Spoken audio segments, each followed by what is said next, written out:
It was Memorial Day in Washington, D.C., and the atmosphere was somber, yet charged with a profound sense of gratitude. Standing behind the podium, Donald Trump addressed a crowd gathered to honor the selfless bravery, sacrifice, and service of military personnel who had laid down their lives for the country. His voice carried a blend of authority and reverence, resonating with the thousands who had come to pay their respects.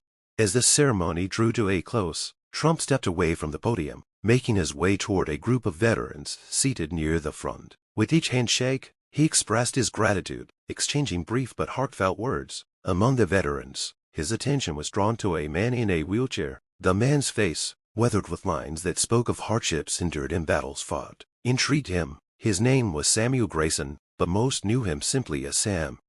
"Thank you for your service, Sam," Trump said as he extended his hand. Sam's grip was firm despite his seated position. "It's an honor, sir. We do what we must," Sam replied, his voice steady yet tinged with the weight of past struggles. Trump crouched slightly to meet Sam at eye level. "Where did you serve?" he asked. Sam's expression shifted slightly as he answered, "Afghanistan. I lost my leg there after a roadside ambush. I'm lucky to be alive."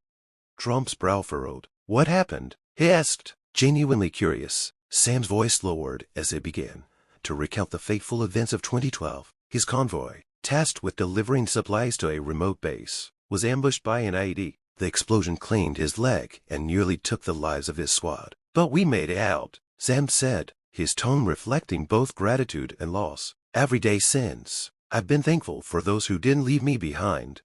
Trump was visibly moved, his gaze lingering on Sam. Amid the applause and celebration surrounding the ceremony, Sam's quiet resilience stood out like a beacon of dignity. As the event concluded, Trump approached one of his aides. "Find out everything you can about that man," he instructed, nodding toward Sam. "I have an idea." Later that evening, Trump sat in his office, staring at a blank notepad. Sam's story replayed in his mind like a poignant film. "A man like that deserves more than just a thank you," he muttered. Just then, his phone buzzed. It was his aide. "I've gathered some information about Sam Grayson," the aide reported. "He lives in a small town in Virginia and runs a community center for veterans and their families. The place is struggling financially, but he's been keeping it afloat out of his own pocket." "A community center?" Trump asked, intrigued. "What kind of work does he do there?"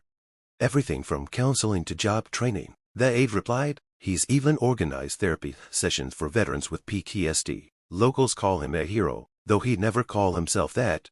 Trump's resolve solidified. "Schedule a meeting with the team. We're going to help this man in a way he'll never forget."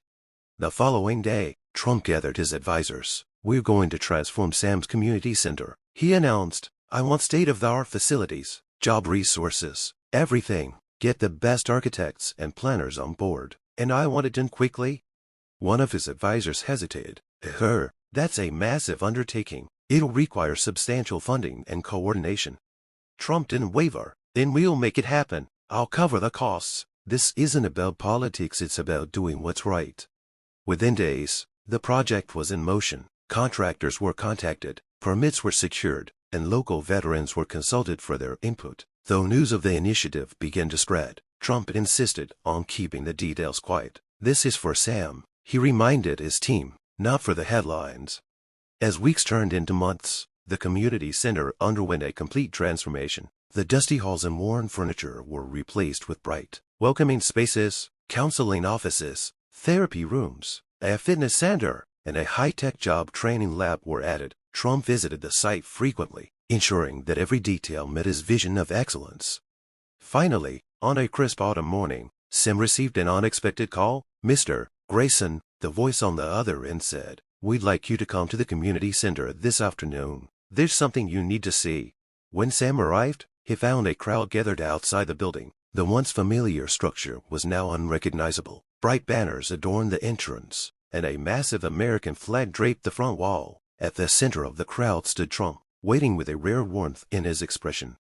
"What's going on?" Sam asked, visibly confused. Trump stepped forward. "Sam, you've spent your life serving others. It's time someone did something for you," gesturing toward the building. He added, "Welcome to the new Grayson Veterans Center."